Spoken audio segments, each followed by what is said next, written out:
So thanks for the opportunity that you're giving me to present this work in this conference that, as you can see from the title, is mainly focused on brown dwarfs. I will show you the results of a study that we did trying to understand the formation and, by extension, the formation of free-floating planets, at least the most massive ones. So as Nuria explained this morning, brown dwarfs are objects intermediate between low-mass stars and giant planets, and there are two main mechanisms that form these objects. One is a star-like mechanism by cloud fragmentation, and the other one is a planet-like mechanism in which a disk fragments and then the fragments are ejected. And the general view about the formation of brown dwarfs is that most of them form like stars down to a certain mass, below which they can form like planets, but this mass is still unknown. So one way, as you see, both brown dwarfs and free-floating planets share formation mechanisms. And one way to understand if this view of formation of brown dwarf is correct and to discriminate between formation mechanisms is to study brown dwarfs very early in their evolution, but they are deeply embedded in their parental clouds. So if they are really a scaled-down version of low-mass stars, we expect them to find them really embedded in what we call a proto-brown dwarf stage. This is an analog of class 01 objects that we find in star-forming regions. And if indeed they form like these objects, we also expect to find the same phenomena that we see in protostars, like, for example, envelopes, molecular outflows, radio jets, and the properties are expected to be scaled down in comparison with protostars. So if you check the literature already in the 90s, there were some works reporting the detection of few proto-brown dwarfs in different regions. But it was Spitzer that provided the largest samples by detecting the so-called velos, which are very low luminosity objects. Basically, they are like class 1, 0 ISOs, but less luminous. So that's why they were identified as very promising proto-brown dwarf candidates. They are characterized by an internal luminosity below 0.1 solar luminosities. And we characterize them with this internal luminosity, which is related to the luminosity coming from the central object. We don't consider the luminosity external one that comes from the heating of the envelope due to the external radiation field. Dunham, in a work in 2008, showed that this internal luminosity can be estimated using the 70 micron flux. So since then, there have been many infrared-based observations that have been focused on detecting these proto-brown dwarfs, mainly using data from Spitzer and Herschel. You have an example here. In particular, it's very interesting the work by Kim that analyzed in a very homogeneous way a sample of 18 nearby clouds.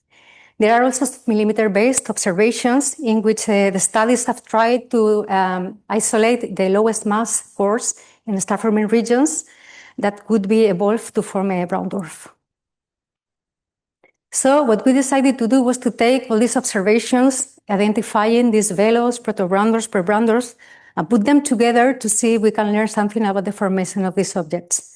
So we built a database called SUCANES, that stands for Substellar Candidates at the Earliest Stages, that gathers all objects that have been classified as such, velos, pre-brown dwarfs, proto-brown dwarfs in the literature until 2020. And we found a total of 174 objects. So as you see, there are not so many because they are really difficult to identify. In the database, we included tables with the main properties of the objects, also the photometry that we retrieved from the optical to the centimeter regime, and we derive in a consistent way parameters like the volumetric luminosity, temperature, internal luminosity, and the masses of the envelopes using single-dish observations. Just for you to know, SUCANES is a public database, so anybody can use it.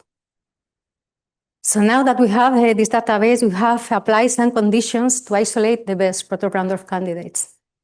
The first condition is that the volumetric temperature should be below 650, so this guarantees that we are studying objects in the class 01 regime. The second condition is that the total mass of the object should remain substellar. This means that the mass that has been already accreted plus the one that should be accreted in the future should be below 80 Jupiter masses. The mass reservoir in these objects is related with the mass of the envelope, and we adopted this criteria. We ask the mass of the envelope to be below 0.3 solar masses, and then we assume a typical core formation efficiency of 10%, which guarantees that the maximum mass that should be accreted should be 30 Jupiter masses. In the case of the accreted mass, this is very difficult to estimate. So we try to find a relation between this mass and the internal luminosity, which is related with accretion luminosity because it's much easier to measure. So what we did was to look in the literature for protostars and proto-brown dwarfs with dynamical masses measured from interferometric observations. As you know, these dynamical masses are obtained fitting position velocity diagrams of interferometric data. We find plenty of them, and we derive a tentative correlation between this internal luminosity and the dynamical mass that allow us to make a selection in our database. We selected objects with masses that are below 0.12 solar masses. With this selection, we are taking into account the typical uncertainties that are related with the determination of these dynamical masses that are of the order of 2. And then we can also account for binaries. So our cut in internal luminosity is set to 0.13 solar luminosities. Then with this cut, when we apply these conditions, we finally isolated a total of 68 bona fide proto-brown dwarf candidates. So at this point, with this selection, we started to plot diagrams or make some studies that can maybe help us to understand the formation of these objects. The first thing that we did was to plot the typical well-known protostar relationships that try to relate the central object, the volumetric luminosity of the object, with some indications related with accretion and also with outflows and with the presence of radio jets. These are the relations that we found for protostars, and when we include the few proto-brown dwarfs that have adequate observations, we see that a few of them seems to follow the correlations found in protostars. So we have extended these relations to masses of around 24 Jupiter masses, which indicates that, of course, they seem to form like stars because they share properties, scale-down properties. The other thing that we have done is to consider the well-known correlations between the number of protostars in a star-forming region versus the cloud properties. Here, for example, I've shown you these correlations for different star-forming regions, showing the number of protostars versus the dense gas mass in a region and also the star formation rate in a region. So if we plot the same with proto-brown dwarfs, this is what we get. I mean, the trends are similar, more or less. In this case, we were also careful to be sure that we were comparing the same type of objects in all the regions. We have to apply a completeness limit that is around 0.04 solar luminosities that corresponds to 77 plus minus 20 Jupiter masses. So here, of course, we are limited by the sensitivity of the starbase, and we can only say that at least the most massive proto-brown dwarfs that we find in our database show similar trends with cloud properties as protostars. We have also studied possible environmental effects that can affect the formation of these brown dwarfs. We have done such by comparing the protostar to proto-brown dwarf ratio with the flux, the UV flux of different star-forming regions. You know, the UV flux is related with the presence of hot stars in the region. So what we get, if we consider our sample of massive stars, which is the one that has been corrected by completeness, in general, we found ratios that are larger in the class 01 phase than in the class 2. But here we have a problem because, as I explained, we are not comparing the same things. Normally, the studies performed in the class 2 stage consider brown dwarfs down to 30, 20 Jupiter masses, while we are not sensitive to those proto-brown dwarfs in all the regions. So we cannot say much about this comparison. However, we decided to repeat the plot, but only considering the most nearby clouds. So we can then be completed down to 0.004 solar luminosities, which correspond to brown dwarf masses around 18 Jupiter masses. In this case, you can see the difference between the two plots. Lupus is included in the diagram, and this is because in Lupus we did not detect any massive proto-brown dwarf. In the case of Taurus, you see that the ratio changes from 7 to 2 approximately, and this is because we find more low-mass proto-brown dwarfs in this region than massive proto-brown dwarfs. And in the case of Ophiuchus, although it has large uncertainties, the ratio does not change, and this is because we did not find low-mass proto-brown dwarfs in this region. To understand if this difference is real or not, we have tried to make some tests that could explain if this lack of a low-mass proto-brown dwarfs in Ophiuchus can be explained by environmental effects. So the first scenario that we have tested is photoerosion. And basically, how it works is that the UV radiation from very hot stars remove very fast the envelope around the protostar. So you can have these low mass objects, these low mass protostars, but they evolve very fast from the class 1 to the class 2 stage, and that's why we don't detect them. However, this scenario, photoerosion is not very efficient. If you look at the models by Woodworth, you will need one core of 75 solar masses to form a brown dwarf of 75 Jupiter masses, putting this brown dwarf at a separation of 0.1 parsecs from the hot star. So we think that it's unlikely that photoerosion is taking place in Ophiuchus, mainly because a cloud that we study, L1688, have the hottest stars from the SCO-Bin2 association at separations larger than 5 parsecs. The other thing that we have studied is if it's possible that the heating by OB stars of the cloud is suppressing the formation of low mass brown dwarf in this region. So what we have tested is that the OB stars from the SCO-Bin association are increasing the average temperature of the gas and dust in the clouds. And this has an impact on the Jeans mass of the region because this is the minimum mass in which you can fragment the cloud and depends on the temperature and the density. So what we have tried to see is on average, the temperature in Ophiuchus, for example, is higher than in Taurus. So we have studied the density and temperature maps of the two regions. We have selected the most dense regions, the densest regions in the two clouds, that are denoted by these cyan contours. And then we have measured the temperature in these regions. And we found that in Taurus, the average temperature is 13, while in Ophiuchus is 17. If you put these values on the Jeans mass formula and assume a typical density of 10 to the 9, the Jeans mass is like 9 Jupiter masses for Taurus, while it is 14 Jupiter masses for Ophiuchus. So of course, this is very tentative. We might be seeing suppression of fragmentation by heating of massive stars or not. But I think that this is the bottom line is something that should be investigated in the future to see if it works. And of course, it has a direct impact on the formation of free-floating planets, at least the most massive ones.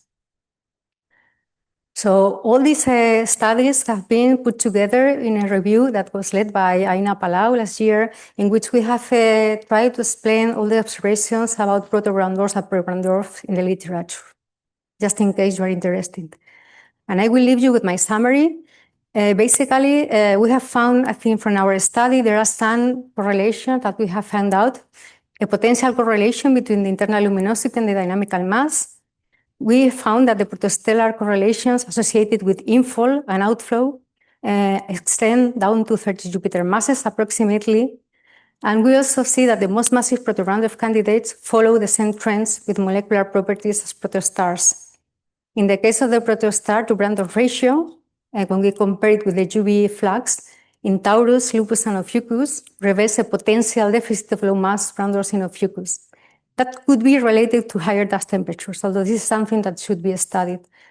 And I think that the general conclusions is that these kind of studies seem to be very promising to understand the formation of these objects.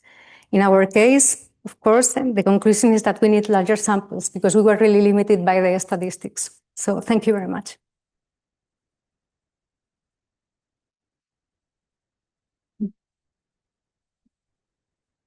Thank you for another really interesting talk and continuing to speak with being ahead of schedule. So with that, any questions?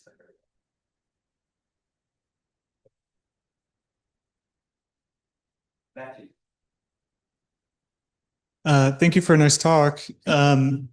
If you see this difference in ratio between the protostars and proto-brown dwarfs in these different regions, that would predict a pretty different mass function in the different regions, but we don't really see that for the more evolved populations. Do you have any thoughts on that? I mean, if I understood correctly, you see that if I see differences in the protostar to brown dwarf ratio in the different regions, this should imply a different IMF, right?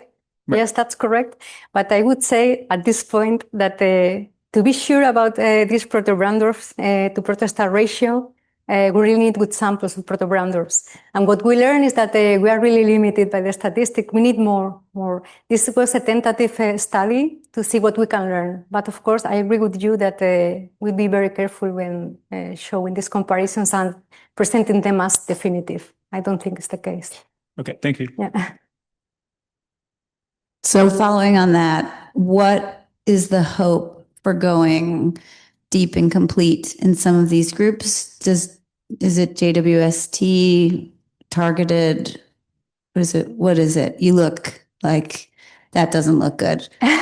No, the problem is that these are really embedded objects, so we should go to far infrared wavelengths to identify the samples. I mean, all these searches have been done using, as I explained, Spitzer and Herschel, starting from 70 micron, right?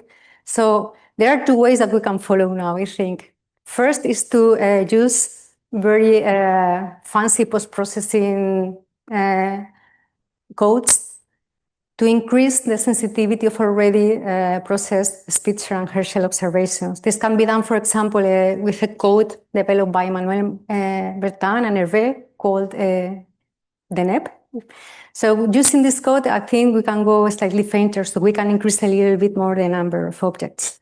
But I think our hope should be, for example, that a mission like PRIMA could be accepted because it's really covering the range of interest for us. So if this is accepted, I think it should be fantastic for this kind of studies. Hi, Nuria. Thank you very much for... sorry, I didn't see you. I'm behind the flowers. This is Elena Monjavacas. And thank you very much for a very nice talk.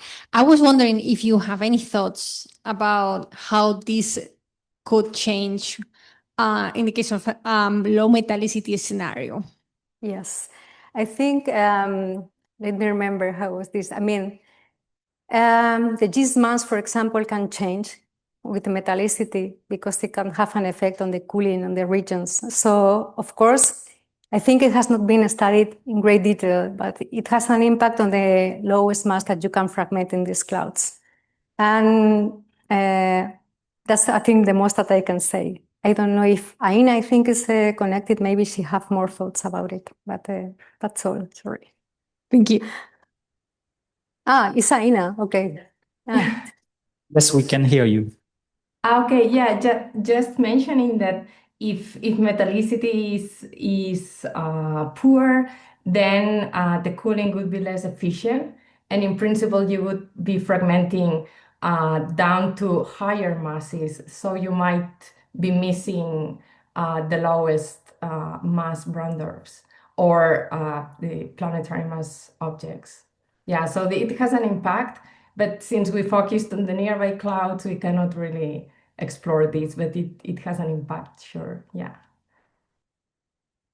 Okay, with that, I think we should thank Nuria again.